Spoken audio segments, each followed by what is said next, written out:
Good morning guys. So medyo maaliwalas na dito sa second farm dahil nalinisan na yung makapal na vegetation dito. So medyo nakikita na natin yung tuktok. Papunta tayo ngayon sa taas guys. Titingnan natin yung pinapalinis pa nating area doon sa taas.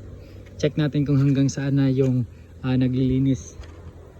So as you can see, habang tumataas tayo ay nakita natin yung dagat. So overlooking na dito guys. Check din natin yung mga nyog, baka pwede nang i-harvest, and then pwede nang pagkakitaan, pwede nang gawing kupra. Yan, so medyo maulan ngayon dito kaya basa yung yung mga damo. Hindi natin